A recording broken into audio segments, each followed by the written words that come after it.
Hello everyone, I am सदैव सिंह चारण। आदर्श बाल मंदिर की ऑनलाइन क्लासेस में आपका स्वागत है। जैसा कि हम देख रहे हैं कि हमने ओ टू द नाइटिंगेल जो हमने पढ़ी थी पोयम, उसको हम आगे पढ़ते हैं। उसके 5 स्टेंजा हमने कंप्लीट कर लिए थे। छठे स्टेंजा पर हम आते हैं। छठे स्टेंजा में पोइट क्या कहना चाहता है वो हम देखते हैं। Where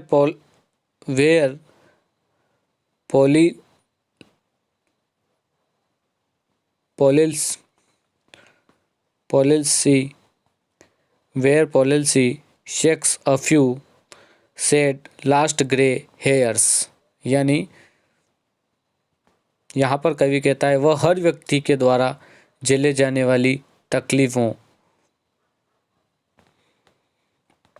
where yet grows pale and spectre thin and dies, तकलीफों यानी वह हर व्यक्ति द्वारा झेले जाने वाली तकलीफों, वृद्धावस्था की असहाय अवस्था, जब तक का स्वयं अपने शरीर का नियंत्रण नहीं रहता हो।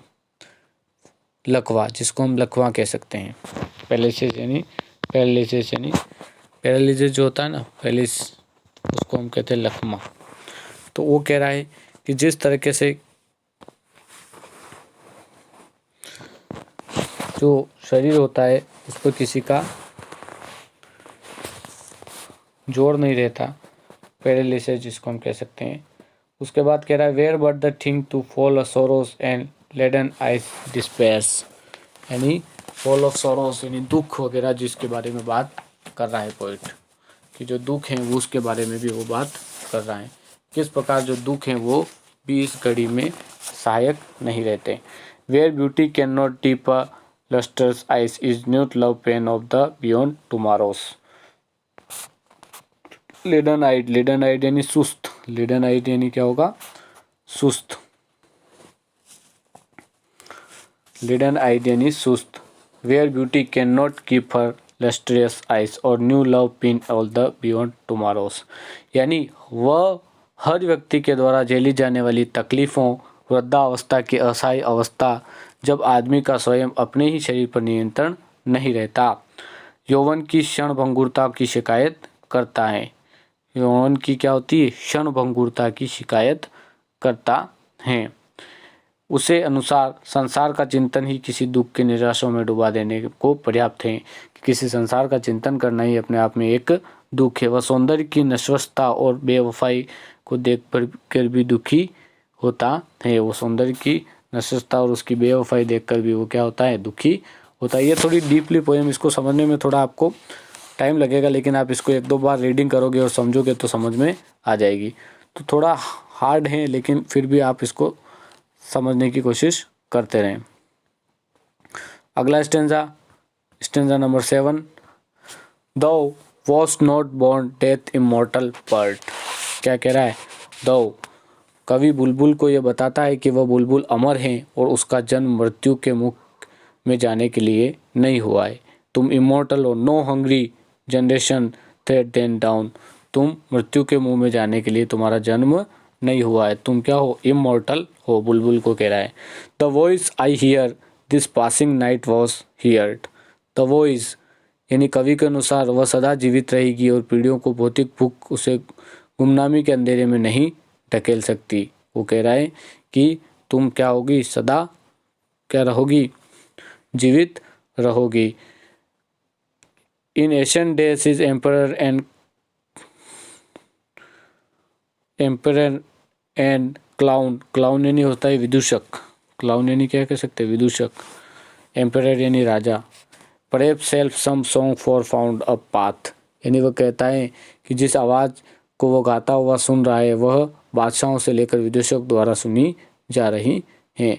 पीढ़ियों की भौतिक भूख में गुमनाम अंधेरों में ढकेल सकती है। कवि के अनुसार वह सदा जीवित रहेगी और पीढ़ियों की भौतिक सुख भूख उसे गुमनामी के अंधेरे में नहीं ढकेल सकती, और जो राजा और जो विदूषक हैं वो भी द्वारा सुनी जाती रहेगी। वो कह रहा है तुम्हारी आवाज़ जो राजा और विदूषकों के द्वारा भी सुनी जाती रहेगी। तो उस बुलबुल को वो इस बात को कह रहा है कि किस तरीके से कि एक राजा जो है वो इस तरीके से तुम्हें जो तुम्हारी जो इच्छा है वो तुम उस पर क्या कर सकती हो, अमल कर सकती हो, कि कैसे एक राजा और एक जो विदूषक है वो इस बात पर विचार करते हैं। यानी कि इस ये जो स्टेंजा है इसमें ये बताता है कि बुलबुल अमर है, उसका जन्म मृत्यु के मुख में जाने के लिए नहीं हुआ है। Hungry generation trait and down, और कवि के अनुसार वह सदा जीवित रहेगी। पीढ़ियों में भौतिक भूख, पीढ़ियों की जो भूख है उसे गुमनामी के अंधेरे में नहीं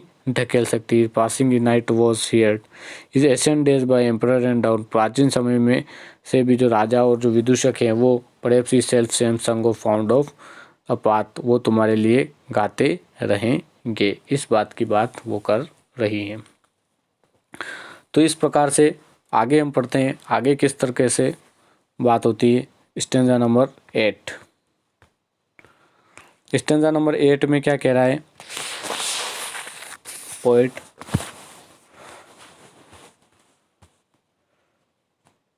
throw the sad heart of Ruth, Ruth यानी एक बाइबल जो ग्रंथ है उसमें एक नारी का जो एक कैरेक्टर कह सकते हो, वो एक रूथ नाम की एक जो वुमेन होती है उसके बारे में बताता है। Ruth a women in the Bible, एक बाइबल में एक वुमेन होती है जिसका नाम रूथ होता है।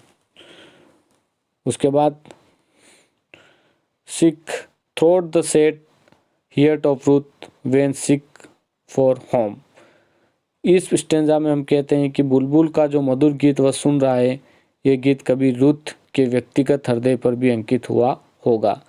जो सॉन्ग वो सुन रहा है, कौन, पोएट बुलबुल का, throat the sad heart Ruth when sick for home, कभी कभी वो भी किसी रूथ, कभी गीत कभी रूथ के व्यक्तिगत हृदय पर भी अंकित होगा, जो बाइबल के ग्रंथ में पाई जाती हैं। She stood in tears amid an alien corn, alien corn यानी an stood in tears amid the alien corn. अब वो वहाँ कह रहा है कि जो एलियन यानी जो विदेशी होते हैं, फॉरेन्स एलियन जो होते हैं दूसरे ग्रह से आते हैं उनको एलियन कहते हैं। तो विदेशियों को भी क्या कह सकते हैं, एलियन, क्या कहते हैं, एलियन। तो यहाँ जो पॉइंट है वो कह रहा है कि व्यक्तिगत हृदय पर भी अंकित हुआ होगा जब अपने दूर पर अपने देश को लौटने के लिए रो रही थी। कौन, जो रूथ है वो अपने अपने देश में लौटने के लिए रो रही थी, उस तरह से वो उसके हृदय पर भी क्या हुआ होगा, अंकित हुआ होगा। The same that of times hath, अब वो कह रहा है द सेम टेंथ, रूथ उसे अवश्य पसंद हुई होगी। Same that oft the hath, charmed magic casements, casements यानी खिड़कियाँ, कैसमेंट्स यानी क्या होती है, खिड़कियाँ। चार्म्ड यानी वो कह रहा है इस गीत ने उन शहजादियों और राजकुमारी के हृदय को भी आकृत किया होगा जो कि जादूगर द्वारा महल में बंद कर दी गई हो तथा वे समुद्र की ओर देखा करती होगी। उनको भी ये क्या कर दिया गया है, ये सॉन्ग जो है वो उनको मोहित करता होगा। And perilous seas fairy land of forlorn, और उनको समुद्र में क्या कर दिया गया हो, कैद कर दिया गया हो, वो भी इसको सुनकर खुश हुआ करती होगी। वो भयंकर आवाज़, लहरों का महलों की दीवारों से टकराना तथा जाग को जमा कर देना, उसकी आशाओं में समय लगा होगा। इस तरीके से वो भी उस बात को सुनती होगी, कोई आशा उन्हें नहीं बची होगी। वह सुंदर राजकुमारियों को निराशा पलों में थोड़ी सी आशा की किरण बुलबुल के जो गीत है उसको अवश्य मिलती होगी। जिन महाराजा और राजा कुमारियों को अंदर पैक कर दिया गया हो, तो बुलबुल का जो सॉन्ग है, नाइटिंगेल का जो गीत है, वो सुनकर उनको भी थोड़ी सी क्या हुई होगी, खुशी मिली होगी। तो जो सॉन्ग है उसके बारे में अलग अलग प्रकार से, अलग अलग तरीके से बताया गया है कि कोई सॉन्ग किस प्रकार से सुना जाता है, कोई सॉन्ग किस प्रकार से। तो उस तरीके से उस सॉन्ग के बारे में बार बार यहाँ पर बताया जा रहा है। तो जिस तरीके से ये 8वां स्टेंजा जो कह रहा है वो आपको समझ में आया होगा। अब हम अगले स्टेंजा की तरफ बढ़ते हैं। तो 8वां स्टेंजा आपको पूरी तरह से क्लियर है कि इसमें जो रूथ है, जो बाइबल की एक नारी है, उसके बारे में बताया गया है, कैसे वो अपने आंसू छुपाती है और गाना सुनती है और कैसे जो राजकुमारियाँ हैं उनको जेल में बंद करने के बावजूद भी वो उस गाने को सुनकर सुख का अनुभव कर सकती हैं। अब स्टेंजा नंबर 9 पर हम आए हैं। स्टेंजा नंबर 9 क्या कह रहा है, देखते हैं। फॉरलॉर्न यानी कह सकता है भुला दिया गया या सुनसान। फॉरलॉर्न यानी सुनसान, फॉरलॉर्न यानी होगा सुनसान। The very word is like a bell. वो क्या कह रहा है इस पद्यांश में, फॉरलॉर्न शब्द एक घंटी सा बजता है तथा बुलबुल के समीप से कवि को खींचकर होश में ले आता है। फॉरलॉर्न एक शब्द एक घंटी सा बजता है, शब्द एक घंटी सा बजता है जो very word like a bell, एक फॉरलॉर्न जो शब्द है वो बेल यानी घंटी जैसा बजता है। फॉरलॉर्न एक घंटी जैसा बजता है यानी भुला दिया गया कैसे बजता है, जैसे एक घंटी जैसा बजता है। To toll me back from the my sole self. To toll me, to toll me, to toll me back from the my sole self. क्या कह रहा है वो, टोल, टोल यानी बजाना, सोल यानी अकेला, टोल यानी बजाना, सोल यानी अकेला। तो अब क्या कह रहा है, जब बुलबुल उड़कर उससे दूर चली गई तो वह अलविदा कहता है तथा कहता है कि वह जिस तरह चली गई है उस तरह से कल्पना भी उससे नहीं चलती तथा इसके लिए वह छलिया नहीं परी कहता है। मतलब वो कहता है कि अडियो यानी गुड बाय, अडियो यानी क्या होता है गुड बाय, अलविदा कहना। The fancy can not cheat so well as the is from to the deserving elf. Elf यानी होता है नन्ही परियाँ, एल्फ यानी क्या होता है नन्ही परियाँ। तो कह रहे कि जैसे जैसे वो तू चली गई नन्ही परी के जैसे, जो नन्ही परियाँ भी ऐसे चिपके नहीं जाती जैसे तेरी आवाज़ चली गई है, जैसे तूने मुझे चीट किया है। इस तरह से वो बुलबुल को पोइट बार बार कहता है कि जिस तरीके से एक चीज़ होती है उसको तूने मुझे चीट किया है, उसी तरह से कोई दूसरा उसे चीट नहीं कर सकता, उस प्रकार से तूने मुझे क्या किया है चीट किया है। तो forlorn very word like a bell to tell me a beg from the my soul self, adieu to fancy can shoot to well as the form to do deceiving ilf। इल्फ यानी जो नैनी परिया, adieu यानी अलविदा, fancy can not cheat to serve wells. तो इस तरीके से poet कह रहा है कि किस तरीके से जो फैंसी चीज़ें वो मुझे चीट करके चली गई है और तू भी उसी प्रकार जा रही है। इस प्रकार के बुलबुल के जो सॉन्ग है उसके बाद नाइटिंगेल के जो सॉन्ग है उसके बारे में पोएट बोल रहा है। तो क्या बोल रहा है कि इस पद्यांश में फॉरलॉर्न शब्द एक घंटी सा बजता है तथा बुलबुल के सामीप्य से पोएट को खींचकर होश में ले आता है। जब बुलबुल उड़कर उसे दूर चली जाती है वो उसे अलविदा कहता है। जैसे बुलबुल उससे उड़कर दूर चली जाती है तो एडियो अलविदा कहता है। The fancy can not chit so well, अलविदा कहता है तथा कहता है कि वह जिस तरह चली गई हैं उस तरह से तो कल्पना भी उससे नहीं छलती, कि तू जिस तरह से चली गई है जैसे कि कल्पना भी उससे इस तरह से नहीं छलती है। कि कल्पना जैसे अपन करते हैं ना, कल्पना कुछ और करते हैं होता कुछ है, तो उसी प्रकार से जो कल्पना होती है वो भी मुझसे ऐसे चीट नहीं करती जैसे कि वो चीट कर रही हैं। शी अफॉर्डम टू डू डिसेविंग इल्फ, और क्या कह रहा है किस तरीके से इल्फ भी ऐसा करती है वैसे तू कर रही है। तो इस बारे में बार बार पोइट है वो उस बारे में बार बार बता रहा है कि किस तरीके से ऐसा हो रहा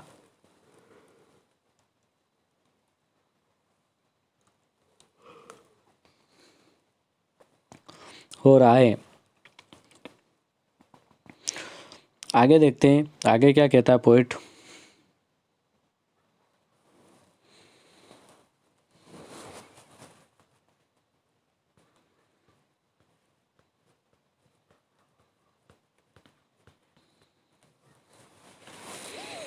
एड्यू दे प्लेनेटिव एंथम फैड्स। एंथम, एंथम यानी खुशी का गीत, एंथम यानी क्या होता है खुशी का गीत, या एंथम का मतलब होगा खुशी का गीत। एड्यू यानी अलविदा, अलविदा यानी बुलबुल को दूर और दूर जाते गीत धीरे धीरे क्षीण पड़ने लगते हैं। दूर यानी दूर जाना, अलविदा कर। दे प्लेनेटिव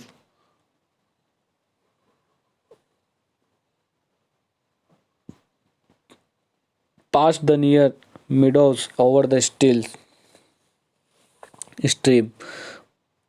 स्ट्रीम, यानी बुलबुल के दूर और दूर जाते गीत धीरे धीरे क्षीण पड़ने लगते हैं। बुलबुल से दूर जाते हुए गीत क्या होते हैं, धीरे धीरे कमज़ोर पड़ने लगते हैं। Fast never meadows over the still stream, वो दूर धीरे धीरे कम पड़ते हैं।